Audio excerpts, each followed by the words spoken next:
This episode of Where Did the Road Go is brought to you in part by our Patreons. If you want to become a patron, go to wheredidtheroadgo.com. And now our show. Transmission start. Welcome to Where Did the Road Go?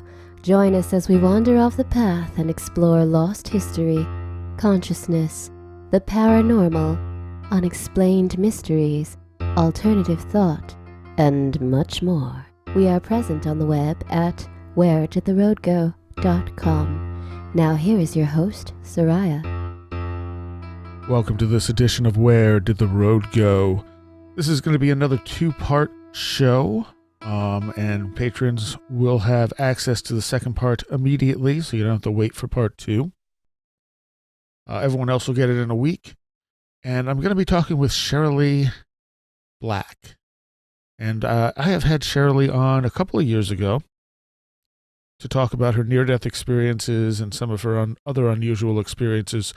Cherylee is a multiple-time near-death experiencer.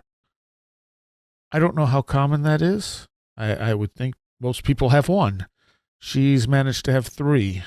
And some of these are hard for her to talk about. We don't go into as much detail about them as we did in the first interview. The first interview was also a two-part interview. And we mostly dealt with the near-death experiences and some of the after effects. The very beginning of this interview, we try to cover it a little bit. We try to go over some of the stuff again for to catch people up in case you have, you don't remember the interview or you never heard it.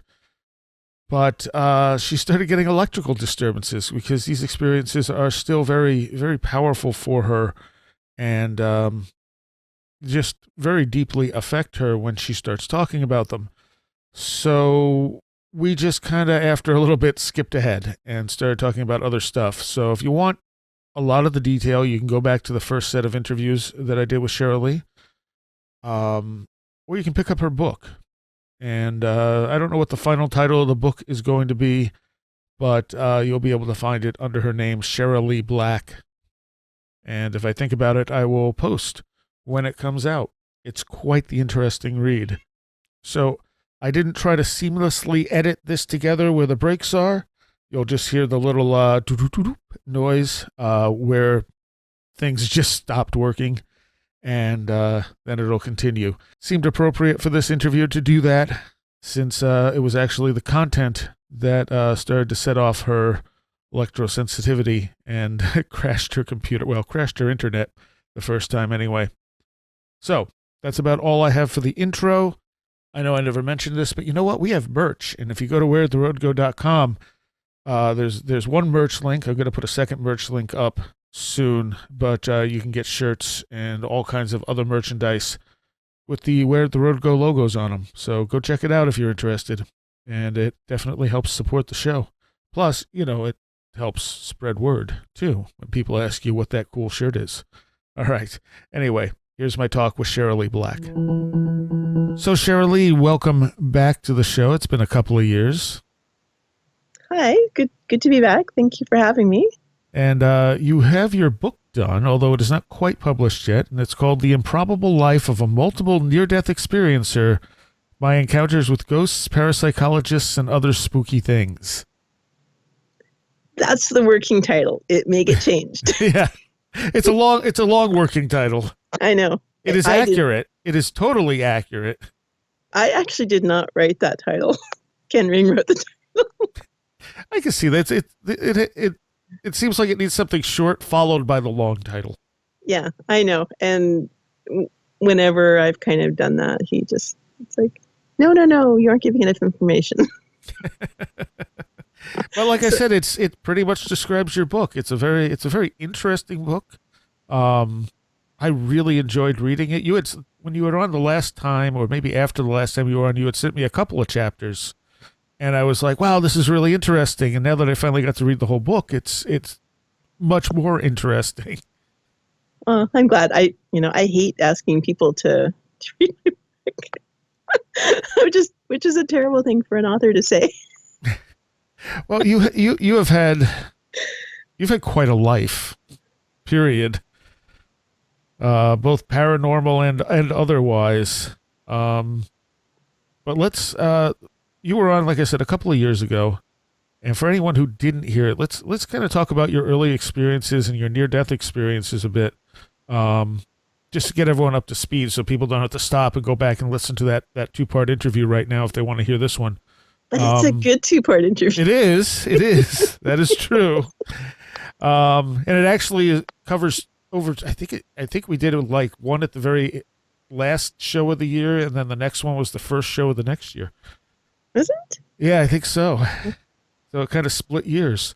One of the questions I had reading this, the other thing, when we did that last one, I kind of came in blind. I had watched your talk at, what was the conference? The IANDS conference. Yes. Yeah, okay. IANDS. And that's the main thing that I drew from. And then, as I've talked to you more and stuff and finally read this book, now I have other questions. Yeah. For instance, before you had your first near-death experience, did you have any unusual abilities? Well, see, that's the problem. I don't really know, because my very first experience, I was just a toddler. Okay. Yeah. So, and I know I've actually, like, I'm a big believer in participating in research if it's, if I think it's a good researcher and valuable researcher, I try and participate. And I've done a lot of this stuff that, Bruce Grayson every so often will send out questionnaires to help him quantify the unquantifiable. and that's something that they always ask you is how were things before and after? And of course, with my very first one, who knows? I was too young to remember much before. But you remember the experience. I remember the experience, but it's most of what I have to go by as to what I was like as a little kid is really, listening to my mom say what I was like as a little kid. Right. Like, I know I could sign my signature before my brother could, and he was older. And, and I've been told that that's actually not unusual, that kids who've had those experiences are often kind of ahead of the curve in some ways, not in every ways. So I was always the kid who could have been put ahead a couple grades for the schoolwork, but then that would have put me in an impossible situation because socially I wasn't there. Yeah. It would have made my life miserable that way. So it was always, I never quite fit into any particular age group very well. Well, tell people a little bit about your first near-death experience. Oh, okay. I'm going to be brief because I have to tell you, when I start going into these experiences, I get a little spacey. Okay. And I think the reason is because when you start to remember them, it's not like you're remembering them. It's like you're right there. And it kind of twists how time feels to you. Okay. Like there's time doesn't really seem to work. And that's a big feeling, of near-death experiences. And it's not just me. I mean, most people who've had near-death experiences will say that time doesn't seem to exist in the way that we know it here. Like, it's not a linear. It's not like from point A to point B. It's more like, I don't know, a big round ball or something. Yeah. Like future affects past and vice versa. Yeah, there's no straight lines. It just doesn't work. And so, my first one, I just don't want to be accused of sounding like I'm stoned, because I know people say that. Or was she drinking? Or, like, no, I have a glass of water here. I don't drink. And I don't do psychedelics or drugs or anything because I can't even tolerate aspirin. It's just how I'm wired. But how old were you when the first one happened? Between 2 and 3. Okay, yeah. So you were really young. Yeah, I was really little. And what I remember of it was that my parents were very young, and like they were married as teenagers. And they had, a fairly old house when they were first married, and had a very steep stairway. And I guess it was like a Sunday dinner or something, because I remember everybody coming over. Like I grew up in one of those families where you did like the Sunday dinner. Everybody came over, all the extended family were there. And I had a big dog that I loved dearly. It was like my first dog, and I have so many memories of that dog, because that dog was basically there from the time I was born until I was almost in university. So, it was a long-lived dog. And the dog was locked in the basement, and I was a very precocious kid when it came to unlocking doors, apparently. And I got the door open so that I could go play with my dog, who had been locked downstairs so he wouldn't jump on the kitchen table with the Sunday dinner, which he would have done, as I recall, with this dog. He was a very large, goofy dog.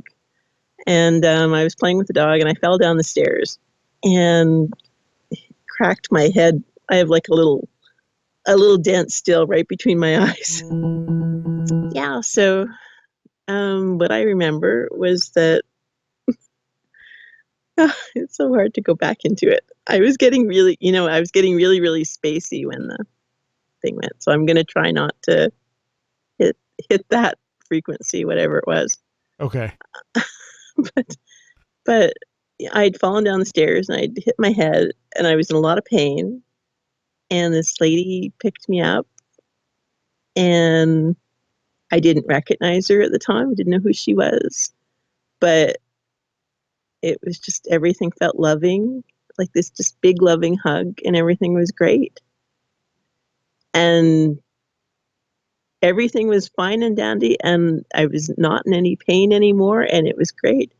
And then suddenly it occurred to me, because there was little kid me, and then there was this bigger me, and this bigger me was quite happy to just stay where I was, that everything was good. But little kid me was like, I miss Dad. I want Dad. Where's Dad? And and that was kind of what seemed to bring me out of it. And the next thing I knew, it was my dad holding me, and that was kind of the end of that experience. And afterwards is when you started having some weird after effects. Yeah. I was the kid who you couldn't get a Christmas present for without her knowing exactly what it was going to be. And I'm sure at first you had no idea that any of this was unusual. Oh, no, other than my brothers calling me an alien, but that's, brothers do that. Right. They're entitled to their opinion. So that was the first one. What were the after effects from that? Wait, well, did you start seeing colors at that point? Not at that point, no. Okay. No, that came later. I did start seeing people that other people didn't seem to notice. And including like the lady that I saw when I was, had been injured. I kept seeing her, and I usually saw her around my grandfather. And he would always kind of be surprised if I'd repeat something she would say. And I didn't really understand why until years later, when I finally saw a picture of my my grandmother had passed away just before I was born. And so I never met her. And my grandfather had been pretty devastated by it, because he was much older than she was. And the fact that she died so tragically and very young was, just not something he saw coming. Right. So there were no pictures of her in the house, because it just broke his heart to see pictures of her. And that's why I didn't know what she looked like, because all the pictures had been put away. But then after he passed away, all the pictures came out. And, and I recognized her as, oh, that's my grandmother. Huh. Did anyone else? Does anyone else in your family have the ability to see things? My great uncle Donald used to. He was a World War II vet. He's been passed away quite a number of years now, but he was a very sensitive guy, and he he was actually found in a concentration camp. I mean, he survived a terrible massacre of his regiment at one point. Um, made was one of the few survivors of a big battle, and then on D-Day he was captured, and because he was of German heritage, he was actually he was under no obligation to go to war, because in Canada he was part of a community that had been given the right to abstain from joining military service. Mm. And in fact, it was very frowned upon to do so by the community he grew up in. And he went anyway. So he had been a German refugee who had come to Canada between the First and Second World Wars. So the family still spoke German and wrote German. And he ended up in a concentration camp, not a prisoner of war camp. And, wow. Yeah. And he was actually missing for 2 years after the end of the war, and presumed dead. And they did horrible things to him. I'm sure. They pulled out all his teeth. Oh. Yeah. And so he, and I guess they say trauma helps bring out these abilities too. Yeah, yeah. But he always taught, well, I mean, I saw them too, but he would see the men from his regiment who had died. Hmm.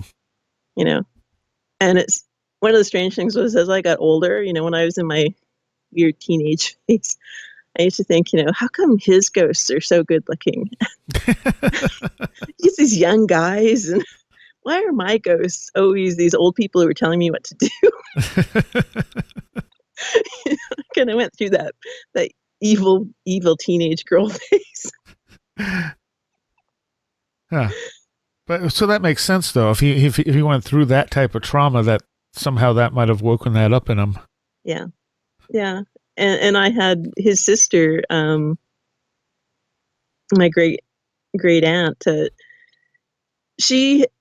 don't think she saw ghosts, but she had dreams that apparently, if she had a dream, all the adults would talk about it. Like, I never was privy to those conversations because I was a kid, but it was like my mother would take it very, very seriously if my aunt had one of those dreams, and they'd all, be very concerned about what was going on. Huh. Yeah. So when you see dead people, when you see ghosts, how do you know they are what they seem? I don't always. Okay. And I mean, honestly, I can't tell you if what I'm seeing is a dead person, a hallucination. I mean, there's information there, so it's not just a hallucination, because you can often verify the information you get. Right. I don't know if it's aliens putting. Sorry. Well, I mean, you can be picking up information from almost like a cloud, That's like, right. Yeah, exactly. So, am I picking up information and then turning it into something that makes sense to me? Mm-hmm. That's a possibility. I was really influenced. I read, Jeff Kripal's book, The Supernatural, where he kind of talks about just taking the experiences and just let's just look at the experience as the experience without sort of judgment and without having to say this is what it is.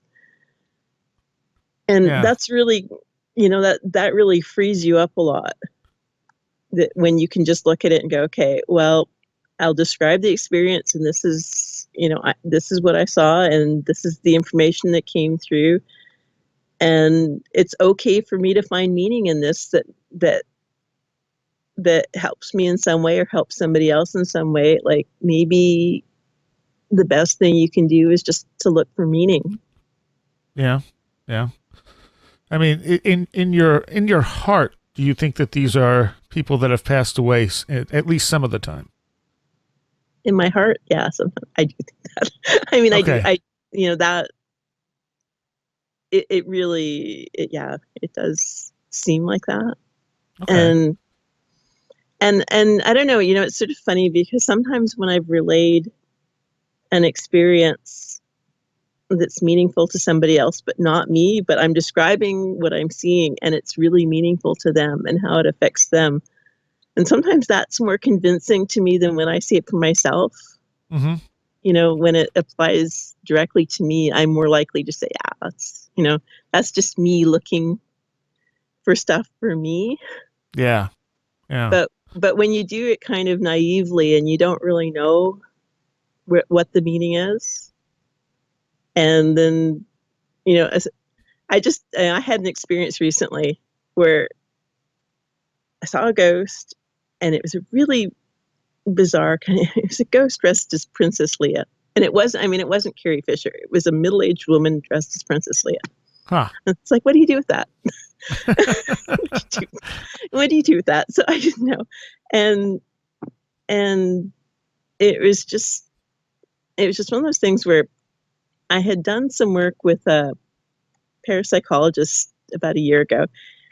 And I mean, he was a nice guy, but I really felt that I wasn't happy with how he conducted his experiments because I thought it really left open a lot of room for criticism, that it wasn't very tightly controlled.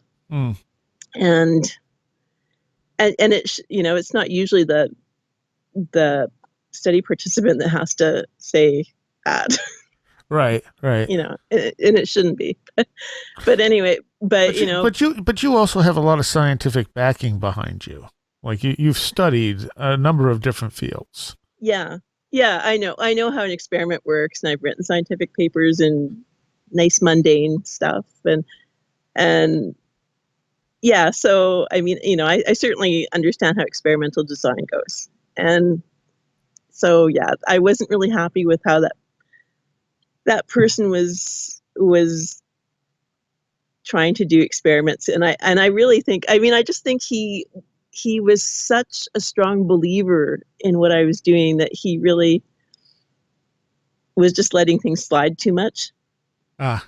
It was like, oh, this is wonderful. Everything you do must be good. It's like, well, maybe, but why don't we see how it works in a double blind situation? That would be fun. Why not? And it never got to there. So anyway, this ghost had kind of, I'd associated with that particular researcher, and I didn't want to contact him. And it was like, well, what do I do? Because this ghost really wants me to contact somebody, and it's driving me nuts. And it's like, when they want to, it's like having a bug up your bum. So it's like you just can't get comfortable until you address that situation. And I didn't know what to do, and so I said, okay, fine. If there's somebody else, not this person, but if there's anyone else you can tell me to contact, then tell me or quit bugging me. And then a book fell off my bookshelf, like flew off, like shot out at me. And so I contacted the author of the book and said, okay, I have this ghost here, don't know who she is, and can I just tell you my story and leave it with you, and you don't have to do anything with it? You don't have to find meaning. Will you just be the keeper of my story so that I can just relax? Could you do that? And he said, sure, yeah, go for it. But I'm fine with that. I'll be the keeper of your story, and there we go, and everything will be good. So anyway, I told him my story, and the next day the ghost came back, and I said, well, if she comes back, I'll draw a picture of her for you. So I drew a picture of her, and I guess in case people don't, and people wouldn't know me, but my first university degree was in fine arts. I can draw portraits. Mm-hmm. Mm-hmm. So I sent a picture, and he didn't recognize who it was. It was okay. I said, that's fine. I said, I really don't know who Princess Leia was. And he goes, well, he goes, would it be okay if I sent this picture to somebody else? So I said, yeah, sure, go for it. And as it turned out, the whole thing was the next person who got it actually knew who it was like right off the bat. They looked at the picture and they're like, oh my God. But they didn't want to tell me because it was like, oh my God. And so this went around to a bunch of different people, and it like the person I sent it to, even though it didn't mean anything to him, but to all the people he kind of sent it to, yeah, they knew who it was. It had all these different meanings, and the Princess Leia costume was even like a message. And, so all these weird things that it's like, why is she dressed as Princess Leia? There was a message involved, and it meant something to somebody else, and it was like, oh, okay, well, maybe there is something to this. Huh. But had it been somebody I knew who had a thing for Star Wars, I would have just said, yeah, whatever. I knew she had a thing for Star Wars. Right. And it would have been like, yeah, I'm seeing stuff again. Right, yeah. Because you could chalk it up to hallucination at that point. Yeah. So, yeah. But yeah, so it was kind of interesting how it went through all these different people, and they each added to the meaning of what I had originally seen. And it was kind of interesting because each person had a different piece of the puzzle. And so it was really good. And I don't want to say too much because I haven't asked anyone's permission yet. And that's fine. And they've been all really nice and asked my permission, but apparently, Jeff Kripal is going to talk about it. sometime in lecture. Cool. Yeah, cool. Which I thought was kind of neat. So he'll have access to all the different threads that I still don't. Nice. So let's talk about your second near-death experience. And you've said now a lot of times people don't want to hear about this one because it's not a positive experience. Yeah. And I think, like, when I read about this, I feel like you didn't tell me all of this when we talked last time. Because I had I think my impression of it, and it could just be because it was 2 years ago, but my impression of it was that when you had this second near-death experience, you ended up kind of in the middle of like a void. Yeah. Now, see, this is the near-death experience that will surely kill my internet again. Yeah, I just heard a glitching noise.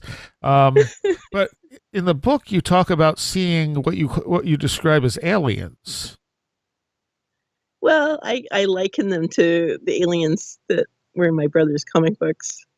Right. That was, I mean, I was 10 years old, so that was. But that was the only reference that I would have had. I didn't even, and I grew up in a house where there was a lot of science fiction books and comic books and monster books.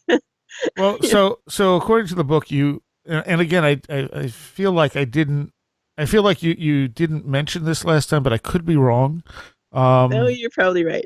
But you kind of ran away from things when you were in that state, and that's how you ended up in that void. Yeah. Yeah. Go ahead.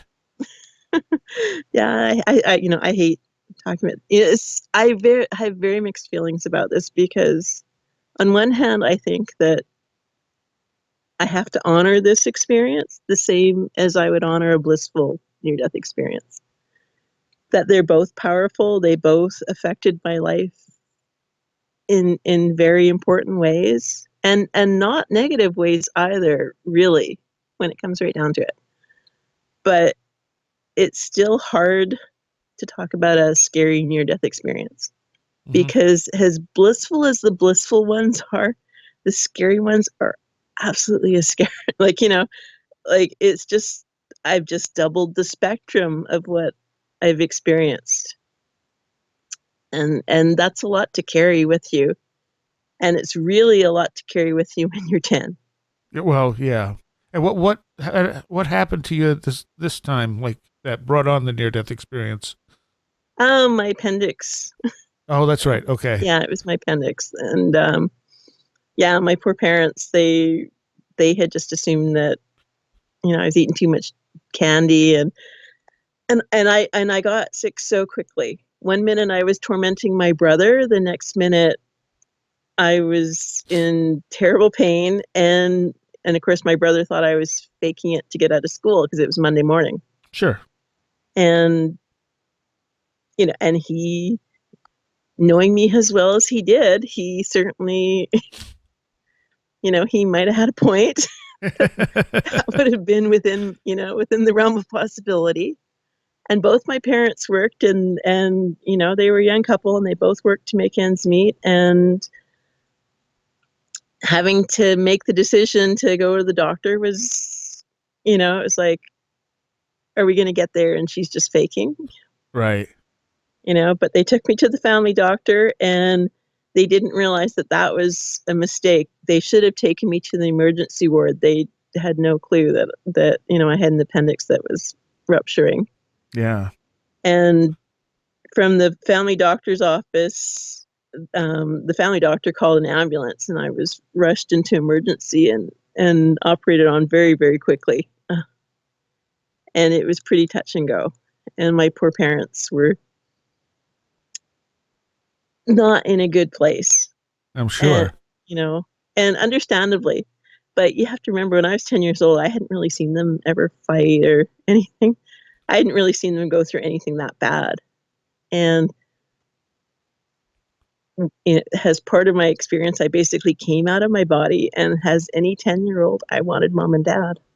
And there's something about being in that OBE state when you want to be somewhere or to see something, that's where you find yourself. And unfortunately, my mom and dad were fighting. And understandably so, but I'd never really seen them fight before. And it was just like, I'd had friends whose parents, weren't able to stay together, and that was just a really scary thing. And it's much more common nowadays that there's blended families and people sort things out and raise kids together, whether or not they stay together, and it's okay. But in my world, it was like, it would be like dad would go away and I'd never see him again. Right. That was kind of what that meant. And so I was just angry at them. First of all, I was angry at them because they couldn't see me, and I was trying to be seen. And clearly I was the sort of child who was very good at being noticed by my parents. And they couldn't see me there, and I couldn't understand that. It's like, I'm right here. What's wrong with you people? Right. And so I ended up just being angry and just wanting to go as far away from the situation as possible. And again, when you're in that state and you're having those extreme emotions, guess what happens to you when you think that way? You get the response you asked for. Yeah, pretty much. And I wanted to be as far away from adults in particular, and I didn't want anyone to tell me what to do, and I was just I just wanted to get away. And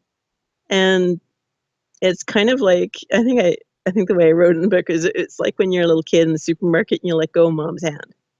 Right. And it's like that feeling of, oh my God, what did I do? Like, my whole universe is gone. Where is mom?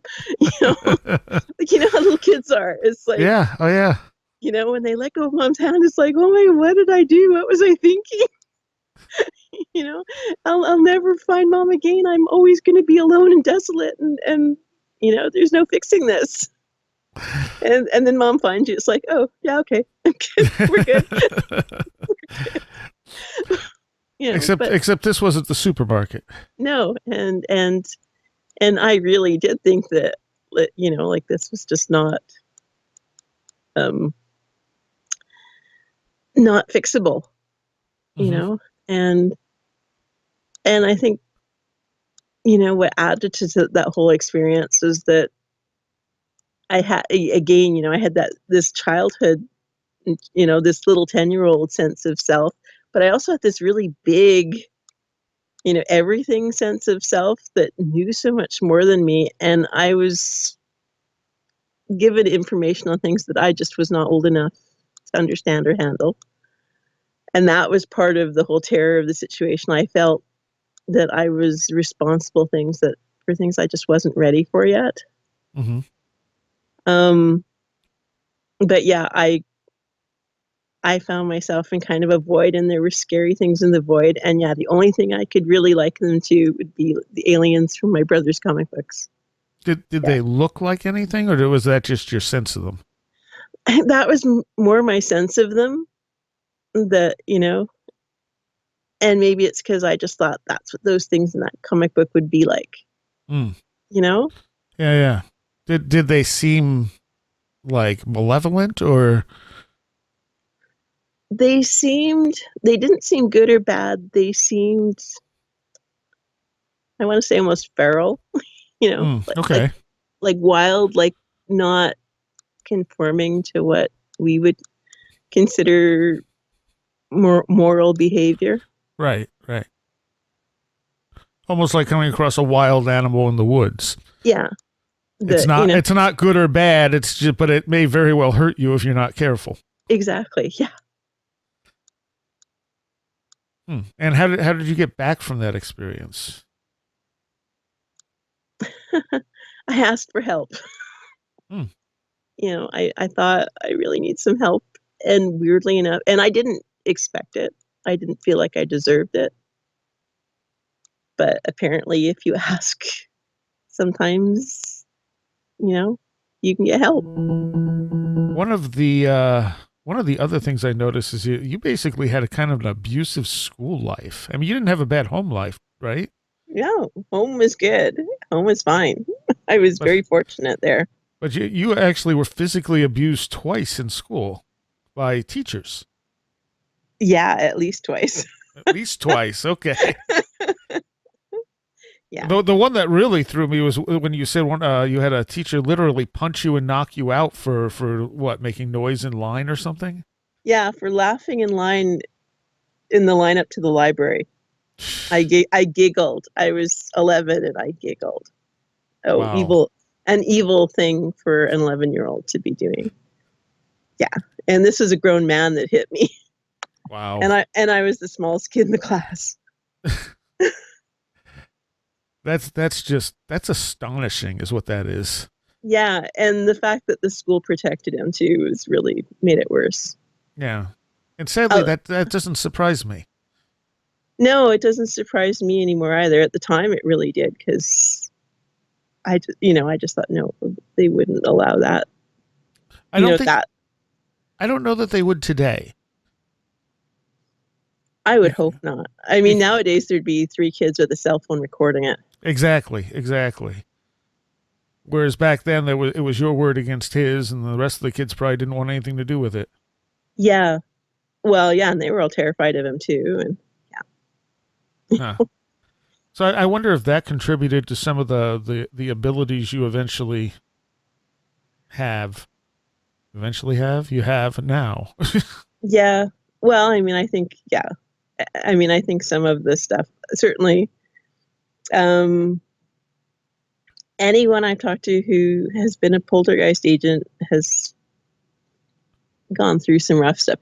There are lots of people who see ghosts who've never had any trauma. Right. And that doesn't seem to, but the poltergeist thing, that seems to require a special type of life. And yeah, and between having a scary NDE, and of course there were I saw scary alien sort of things on the scary NDE, and then of course in the news was UFOs. I mean, I grew up right when they were filming all those UFOs around Morden. Oh. And just south of Winnipeg, and I had family there, so we used to be around where all those things were showing up in the news, and when you're a kid, like, if it's in the news, like, it has to be real. Sure. And so yeah, they were showing Charlie Red Star in the news, and I can remember them talking to various elders of First Nations groups who were explaining the significance to their culture of these things, and yeah. So it all kind of tied together for you, even though they may not have been connected. That's right. Yeah. So it was like, yeah, scary things aren't just in comic books. One of the things you talk about that made connected with me pretty strongly is you said that alcohol actually nulled your abilities down. Yeah. And I thought that was interesting because I don't know. I guess maybe I've just never talked to enough people who have abilities. But I mean, for me, anytime I drank, stuff just dulled out. Like it just went away. I almost felt blind, but I didn't want it to go away, which is one of the reasons I stopped drinking. Whereas you wanted it to go away, but what you're experiencing is way stronger than anything I experienced. Well, and did you go to a university to? No, no. Well, see, and the university experience, I seriously needed alcohol to get through that. But you said you were also trying to sort of cure these extra abilities that you were experiencing. I did, but that was the thing. In my later teens, like I became really, really rebellious because I had bad experiences in school. Mm-hmm. And my dad used to say he could not believe that they were saying such bad things about me when he'd go to the parent-teacher meetings because she's such a good kid at home. She does her homework. She plays her, she goes to her music lesson. She goes to art class. She does, she's a good kid at home. She does the dishes. She cooks dinner. Like, what more could you ask in a kid? She's well behaved. And it's true. I was, I didn't have any problems at home, so I didn't behave badly. But at school, that was completely different. I became a very bad teenager. And of course, I started university young. I was 17 in my first year of university. So all of a sudden, there's this whole world of alcohol and everything, right. that you're exposed to that you might not know how to handle. And my first degree was in fine arts, so studio classes, and every Friday afternoon it was wine and cheese and art critiques. And when you're 17 and one glass of wine is more than enough for you to be fairly impaired, you discover that, this changes how you perceive things. And so, I learned that I could really fit in. Alcohol made it very easy to fit in with other teenagers, make me just like them. And it was like this great equalizer. And I mean, I wrote physics exams barely able to walk. I mean, people used to laugh that I'd show up for the exam drunk because I couldn't bear to get into a lecture theater with 1,000 students to write an exam sober. And I'd write my exams drunk, and then when everyone else was partying after the exam, that's when I was sobering up. And what kind of things were you experiencing at this time? Right around the time I hit puberty, I started to see auras around people, and I really, because I was exposed to this sort of larger knowledge of the world in my NDE, like my scary NDE. There was like 10-year-old me, and then there was this big sort of know-it-all, everything, bigger sort of me that knew about stuff way beyond my years. When I came back, I was like, there is no way I'm going through puberty. Forget it. Just not, I'm not doing it. People go into this hormonal haze and they're nuts. And there's just no way. And boys are like cootie infested scum. And I'm not doing it. I'm just, forget it. I am not going there. That's not going to be me. I am not going to do all that stuff. No. And when I first started seeing, colored lights around people, it was always the boys I was attracted to. And I thought this happened to everybody. I didn't know it was unique to me. I thought it was just the first signs of the hormonal haze, that makes sense. I was going to go through this cognitive haze. I wasn't going to be, like my thinking, my judgment were all going to be impaired. Like I knew how this worked. And that's pretty accurate. Yeah, it is. I know it's funny when you think about it. Yeah, that was absolutely correct. That's what happens to you. And yeah, and it was always the boys I was most attracted to were like beacons. I mean, even the fellow I'm married to now, I mean, he always jokes about that yeah, I was the light in the room. It's like, yeah, get over it. Do you think that they were lit brightly because you were attracted to them, or you were attracted to them because they were giving off light? That I will never know. Okay. That I will never know, because when you're that age, it's the guys you want to hit that you're attracted to. All right, fair enough. And so yeah, I really didn't realize that other people didn't see the lights around each other until I was in art school. Huh.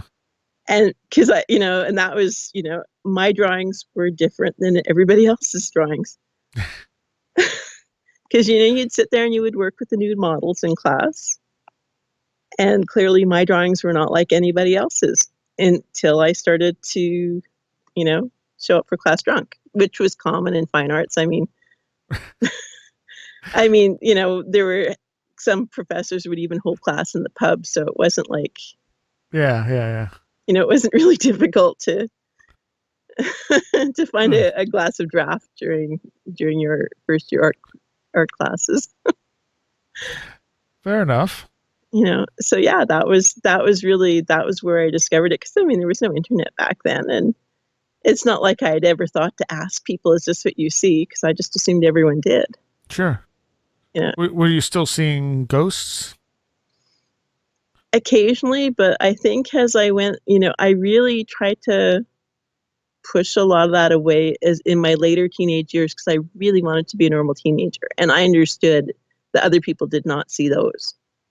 Okay. Or at least that you didn't talk about it in polite company. I mean, when I was like 11 or so, I used to think it was something that everybody did, but nobody talked about, like sex. I thought it was one of those topics that you just didn't talk about it in polite company, but everybody knew. And then as I got a little bit older, I realized, no, they don't. Some people do, but most no. And it was confusing because I still, to this day, you'll see people walk around a ghost. That they don't see. Yeah. People react to them all the time. And, and so on some level, I guess everybody knows they're there on some level. And you have some really interesting stories in the book of helping ghosts, and also just seeing them. Like you talked about one where the guy was driving down the wrong side of the road, and his ghost of his wife is yelling at him that he's on the wrong side of the road, and then he corrected himself. Yeah. Yeah, and I can see myself being that ghost. But do you think that people just pick this stuff up unconsciously, even though they don't know they're seeing it? It's just somehow getting in. It's just taking a little longer. I think so. I think on some level it gets in. And so some people, it's easier than with others, I think too. Right. Well, sure. And when did you start having the electrical sensitivity, where you started shorting things out? That's harder to tell because, there wasn't really a lot of stuff to affect. When I was there were light bulbs and stuff. Light bulb. Well, see, I always assumed that light bulbs just went out constantly. So I grew up with that. And my mom does that too. And really? Yeah, she does. She has her own stories. And yeah. I don't want to betray any of her confidence. No, that's fine. That's fine. But we have some similar history as a child. Well, that's interesting. Yeah. And so yeah, she has her own interesting things that she can relate, but she doesn't believe in any of this stuff. Well, what also makes it interesting is, like, not everyone has near-death experiences when they die. So like, it's almost like, which comes first? Did you have these abilities and then have a near-death experience? And then the near-death experience enhanced the abilities you already had? Or I don't even know if abilities is the right word. Maybe awareness is the right word. Yeah, I think that I think we all have them. It's just some people are more aware of them Yeah. than other, and I think it's just being aware of them that kind of brings them out. Well, which makes sense. It's like you're remembering, and the near death experience makes you remember you have them. Okay. Because I've always, when I pick up information and stuff, I've always described it like we're sitting in a car driving down a road that none of us have been down before, and I see a sign half hidden in the weeds that says rest area 2 miles, and I say, hey, there's a rest area in 2 miles, and they go, what? How could you possibly know that? And then in 2 miles there's a rest area, and they're all amazed, and I'm thinking, no, it was right there on the sign, Yeah. It's just a matter of perspective and awareness, and if someone else was in that seat looking in the right direction, they would have seen it too. Yeah.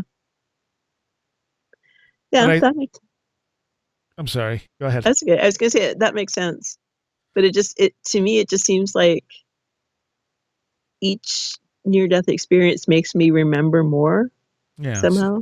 And I've never had a near-death experience, so I don't, that would also explain why your abilities are so intense for you, because mine tend to be subtle. I think part of it is also writing them down so that you remember them, because you forget. And and it's funny because like I've journaled off and on throughout my life, and usually recording these type of experiences. And I know that after my last near-death experience, I started to remember that, oh my God, I used to have, like I kind of went through a period where I wasn't really remembering. And then when I had the near-death experience, I remembered, oh my God, I remember all these experiences. That just must be me making it up. And then I'd go find the old journals. It's like, oh God, I wrote all this down. And how good was your memory of it? Oh, pretty good. Yeah.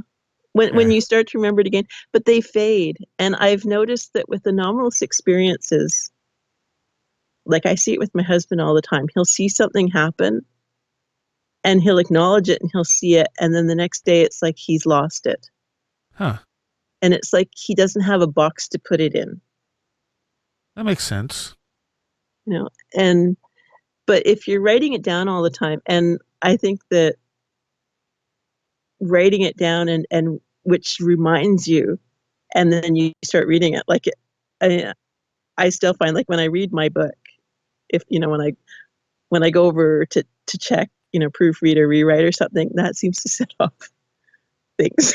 Well, that kind of makes sense. Yeah. So that's why I don't read scary books, like I just don't, because I think, what if I read something that's going to set off right. a different sort of experience that I haven't had yet, if I read about an experience that I don't want to have. Yeah. Yeah. Or it could trigger some negative imagery. That's right. And not that I think these experiences are all sweetness and light, because they aren't. I'm not all sweetness and light. I could tell you that. Well, no, but it's true. No one is. No, but there's this idea that near-death experiences are so nice. Like, they're so good and light, and nobody comes out and says better than everyone else, but I think that's kind of implied. And then, of course, when they find out that, yeah, we can be petty and annoying, right. and well, we're human. We all are. Yeah, that we absolutely are human. As far as we know. Yeah. Yeah, there's that too. Yeah, I know.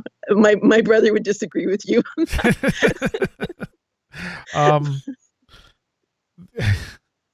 But yeah, your third near-death experience was pretty positive. I mean, despite being a horrible accident, there was nothing really unpleasant about the experience, the near-death part of it, was there?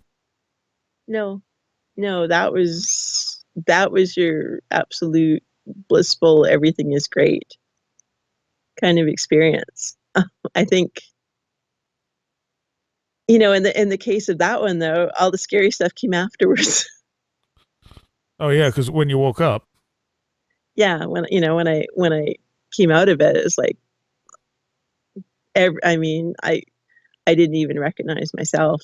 It was just Well, beat. you were basically crushed by a truck. Yeah, kind of. Yeah, yeah. I know it's still weird that there's like a newspaper photo of a truck that I know I'm underneath it in that photo. Yes, I've seen that. Yeah. Yeah, and it's weird to think that, oh my God, I'm under that truck. Like, how could that be? You know, and how could I be sitting here now?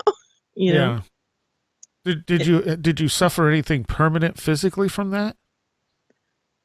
Um.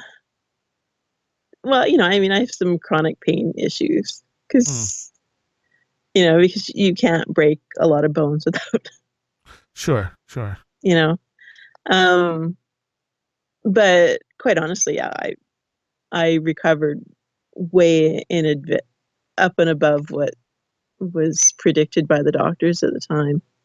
I mean, I Eh, was told I was never going to really be walking and, normally without some kind of aid, and yet, I go for walks all the time and I'm fine. hmm. You know, Well, that's great. yeah. And Other than falling on the ice these days. and you did say that this was something you knew was coming from one of your previous near-death experiences, right? Like this was something that was shown to you? Yeah. Yeah, and it's sort of funny, the few days before the car accident, I did everything that I could to get ready for it without realizing that that's what I was doing. I Hmm. mean, I had all my affairs in order. I cleaned my house, I went to the bank, I paid the bills, I called my mom, you know, um, I did everything that if I hadn't come back, it was all looked after. Huh. But you weren't fully aware that that's what you were doing. No, I had no idea that's what I was doing. Huh. And then the day that I like, it was it was a car accident. I had at the time I had sort of two jobs. I had like two lives almost. That I was in the military as a reservist, and I'd work like half of the year as a reservist, and then the other half of the year I was making my living as a landscape painter. And in the military, I was actually a musician. So I was a musician and then an artist is how I made my living. And that day I was going to a provincial park to paint in the middle of winter because only crazy Canadians like to paint in the middle in January outside in January because it's pretty Well, sure. and there's nobody there to bother you, and it's beautiful. And you get a January day when it's around the freezing mark in the prairies. That's like a gift. You know, Mm. I mean, the last winter I lived in Manitoba, it was like -40 for 2 weeks straight, and all the plastic in Oh. my car cracked.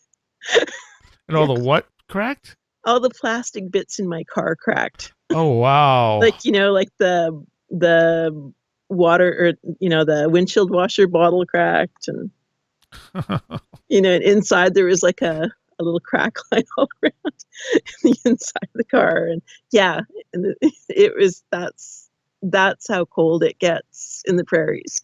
And so, if you get a day when it's hovering about around the freezing point, that's just That's amazing. that's warm. That's warm and gorgeous, and you have to go out. And I debated that day, the big thing is I debated about taking my dog with me, and then I thought, oh, she wants to go to the park. It's a nice day. I can't leave my dog behind. She wants to come with me, and and then I kept thinking, but what if something happens to her? Well, why would something happen to her? I'm just going to the park. It's a 15-minute drive. Yeah. Like what? Why am I thinking that way? That's just stupid.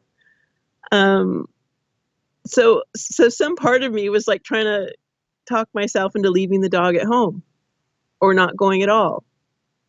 And I kept thinking, do I really want to go to the park today? Well, of course I do. I want to go paint. Like, I just had this internal debate, like something was telling me, well, maybe you don't want to do this, Yeah. And yet, clearly I did, because I went. Yeah. Well, maybe it was just because it was supposed to happen. Maybe. Which then brings up an interesting question. I mean, do you think that these things are, I mean, because you're seeing like, was it your first or second near-death experience that you saw all the stuff that was going to happen in the future? It was in the second one when I was. Okay. Yeah. So does that imply that we're set? Like these things are what's going to happen. We don't really have a choice. No, it doesn't, because even in my second, even when I had that experience in my scary NDE, I saw 2 possible futures. So it wasn't set in stone at all. Because I mean, that was one of the things about the negative NDE that really made such an impact on me, was that I thought that if I died, everything would go terrible for my family. My parents would split up, life would be really terrible for the people I left behind. And it would be like there would be something missing that was supposed to be there. And yet if I went back to life, then my parents were going to be okay. And my brothers would still be annoying, but they'd be okay. And, and things would be much better and I felt like that was too much responsibility to give a kid. Yeah. But there were choices, and there were different possible futures, and I saw it as different possible futures. So I wouldn't say that things are written in stone.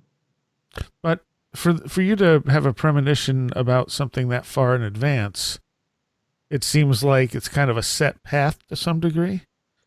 Yeah, but I almost think like on some level I agreed to it.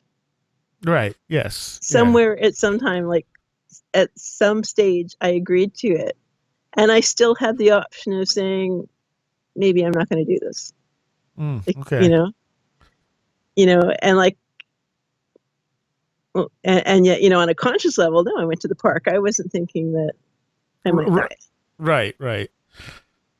But on some level, there was something that was bugging me, and I really felt like, I couldn't go anywhere unless my house was cleaned and the bills were paid, and my mom got a call, right. And all that stuff. And that everything was looked after, but on some level I knew, and on some level I didn't, but I chose to go. And which, suggests that you needed that experience for some reason. Yeah. Like, and I wouldn't give up the experience, even for all the, I've got a lot of scars, and that was hard when you're, I'm older now, so it's not a big deal. And my husband does not see the scars. He was oblivious the day he met me to them. But when you're, in your 20s and you've been a musician and artist and led life where you've had a lot of public, dealings. I mean, I toured with bands. I was the cute little drummer. And I did photo ops, and I was somebody who was used to being seen, and suddenly I had this face that was just, chewed up by glass. Yeah. And I couldn't walk properly, and like it's just not something that you're supposed to experience when you're a 20-something-year-old, woman, and it makes people respond to you so differently. And that was like a big, like, you find out who your friends are. Well, sure. Yeah. Who can stand to look you in the face and talk to you. I got comments from people who were well-meaning, but they would say things like, well, it's okay. People weren't really into you because of how you looked anyway. It's like, okay, thanks. Yeah. That was really helpful. You know? Yeah. Well, Instead of saying, don't worry about that. You're talented and artistic and smart and you go there. They would say things just didn't help. yeah. Because they're not thinking about what they're saying. No, they're not. And nobody really knew what to say. Nobody expected this to happen to me. And it was really hard on my first marriage. The fellow I was married to, it was so traumatic for him. And I think that, when you're in a bad accident, it's always worse for the people around you because you don't really see the bad stuff so much, it's you're the bad stuff. But you don't really kind of see it, and you kind of sit there and go, well, they'll take care of me or whatever. And they're going, I have no idea what to do. Like, how do I take care of her? It's far worse for your family than it is for you, I think. And of course, while they were wondering if you were going to be able to regain consciousness, you were off in the near-death realm with your grandmother. Yeah, and my dog. And your dog, yeah. Didn't survive the accident. And thinking everything was great and wonderful, and why would I want to come back from there? Yeah. And you had a total disconnect from what happened to you in this world. Yeah. No, it was like that didn't register at all. I was gonna follow my dog into whatever was on the other side of the woods. Like I was just gonna stay where everything was wonderful. And I wonder if that's why not everyone remembers near-death experiences, that because it's such a change in consciousness that some people just don't bring it back with them, kind of like a dream. You have that dream, that you had a dream, and it's like, oh, that was really interesting. I wonder what it was. Well, and even to talk about the experience, it's really hard for me to talk about the experience because, like I said, I will go there. Yeah. And the more I get into it, the more I'm there, and the less I'm here with you speaking. And to the point where, I can actually go back there as far as I can't really talk at all. And where I'll just get very blissed out. And it's really, even with that, I can only carry so much back here with me to talk to you about. Mm-hmm. And I know that there's a lot more to it than I'll ever be able to carry with me. Now, you had talked in the book about a woman you worked with at a university who was an atheist. And you said initially you didn't see her after she died, but she did eventually show up. Yeah. And I often wonder if part of that's because what happens to us immediately after we die has something to do with what we believe is going to happen. Yeah, I think that's quite true. And then once you sort of work out that, okay, what we think is just a tiny bit of what is. And you can kind of explore beyond your preconceptions that, you can, that it could very well be that she just needed to sort herself out. Well, I think even in Jane Roberts' Seth work, he says something about some people will stay in their body long after it's dead and just kind of lie there. Yeah. And not really acknowledge that they're dead because they don't think there's anything after it. After a while, they're starting to go, why am I still here? Yeah. Yeah. No, I could totally relate to that idea. But yeah, it's not, and then there's even people, it's funny, you'll see elderly people sometimes, particularly those who have like severe dementia or Alzheimer's, mm-hmm. where it's like it's almost like they project themselves outside their body sometimes. Mm.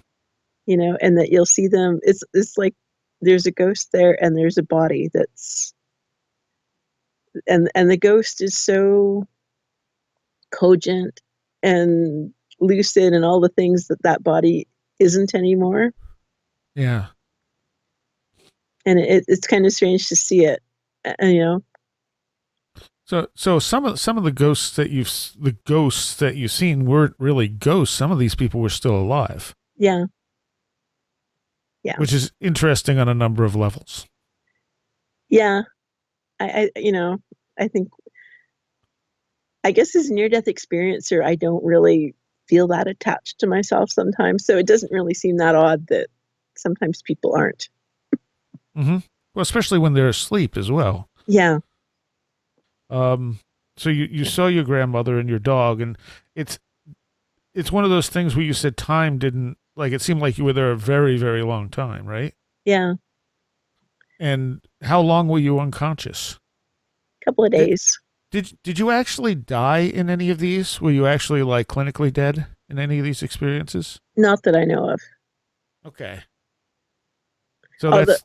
Yeah, I mean, it's really hard to say it, like, because, you know, when you've been in a car accident, you have no idea. And I'd heard at one point that they had done CPR on me, but I don't know if I, you know, how bad I was. And apparently I was talking after the accident too at one point, and of course I have no memory of that. So because of the brain injury, I mean, it's like I've talked to actually I talked to Eben Alexander. I don't know if you know who he is. Yeah. Oh yeah, absolutely. Yeah, I had dinner with him when he was here for a book lunch, and yeah, kind of discussing, you know, some of the things that go on. And yeah, sometimes when you have a head injury, you just aren't capable of forming memories, even though you're awake and conscious. You won't be. You just, you know, the damage makes it so you can't remember. Yeah. And then when you succumb to the injuries, all that's gone. You know? Which is interesting that you're remembering the near-death state. Yeah, which makes it interesting that you can remember the near-death state when your brain wasn't capable of forming memories. Yeah. And now Eben was the guy who, if I'm not mistaken, his near-death experience was not quite what ended up being publicized. Like, it kind of got twisted into a very Christian bend, didn't it? Well, I know that I think that there's a lot more to his experience than is in his first book. Okay. And I think he's just put out a third book with his partner Karen Newell, and that's a much better book than his first two, I think. Because I thought the way the press covered it was very different from what his actual experience was for some reason. Well, yeah, I think that the press really tried to pigeonhole it into a certain way. And you're right, and really make it a very Christian experience. And I don't think that's really necessarily, you know, the way it needs to be, you know. I don't know. I think that the best accounts of it are like when you see some of his really early accounts before he's written the book and before he's talked to a lot of people, and he just tells you about his experience. And I think those are the ones that really, that's him and his experience together, you know? Whereas I think his first book, because he wrote like a scientist and he wrote a big book, and then his publisher hired a ghostwriter to make it a marketable book. And that, I mean, you know, and that was one of the reasons why I had issues with going through publishers with my own book, because I found that there were some that were willing to do it if they got to rewrite it. Yeah, and you wrote every word in this book. Yeah. Yeah, although I did get a few lashings from Kenry. Well, that's fine. That's different than a ghostwriter, though. Yeah, that's he made me take out the Canadianisms that he didn't understand. All right, fair enough. He said people won't understand this unless they're from Winnipeg. Now, Kenneth Ring really pushed you to do this too, didn't he? I had talked about writing a book before I was in contact with Ken, and it was just it was kind of a weird story how we got connected anyway. That's in the book though. Yes, yeah. Yeah. But he was the one that kind of gave you that momentum to actually do it though, wasn't he? Oh yeah. I mean, he basically held my hand through the whole process. Said, send me chapter 1, and okay, I've read chapter 1, and look at these typos.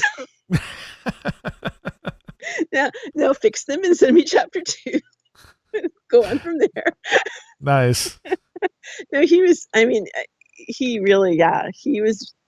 basically, when you write a book that's this personal, it brings up a lot of emotions. Mm-hmm. And you really do kind of need someone to hold your hand. At least I did. And because it's very therapeutic, I think, as long as you've got somebody there to kind of talk it through. But you get to points in the book and it's like, I don't know if I can talk about this. Like the negative near-death experience that I had so much trouble talking to you about. That was kind of a hard part to get over. Like there were these little humps. It was like, I don't think I can talk about this. And the end of my first marriage, that was you talked about that the first time you were on. Yeah. And I mean, that was really difficult to write down and write about. That was a really tough thing. And so you go through these things and it's like an open wound, and you have to figure out, okay, now what do I do? And so Ken kind of would talk me down through those things and go, yeah, okay, but look at what you learned. I shouldn't make fun because he's such a sweet man. That's how I look at it too. It's like no matter how rough it was, it's like, what did I learn from that? Oh, yeah, that was worth it. Yeah, and like with the car accident, where I would never give up that experience, even though there was a lot of pain involved with it. I had to learn how to walk again. Yeah. I have scars. I'm not the same person anymore, and that was really hard on people around me, that I was very different. And even now, like when I'm starting to explore these topics of interest, and there are certain friends that I've had for years that I can talk about these things with. There are other friends that I know don't want to hear it. Yeah. And as much as part of me just wants to cry and say, but I'd really like to share this with you, it's like, no, I know that wouldn't be appropriate for me to do that to them. Yeah. Some people aren't ready for it. Yeah. But it's sad because that you'll probably grow apart because you're not going to be able to engage with them in certain areas. Right. Well, let's take a break there, and we will cover everything else in part 2. And a special thanks to our Patreons who are pledging at the $10 or above level: John Eddy, Chris Elmquist, Christopher Vaughn, Patricia Giaquinta, Allison Cook, Robert Groom, Christopher Sheehan, Roland Belstedt, Kevin Shrek, Super Inframan, Alfred Tuttle, Carla Mahoney, and Gabriel Zero. Thank you very much. All right. So that brings to a close part 1 of my conversation with Cherylee. And part 2, we get into some of the weirder stuff and some of the testing and experimenting that has been done on her from scientific organizations of one kind and another. That'll be next week, unless you're a Patreon, in which case I'm putting part 2 up here in the next day or so you can get that right away. Beyond that, Go like us on Facebook. Go join our Facebook group. Go follow us on Twitter.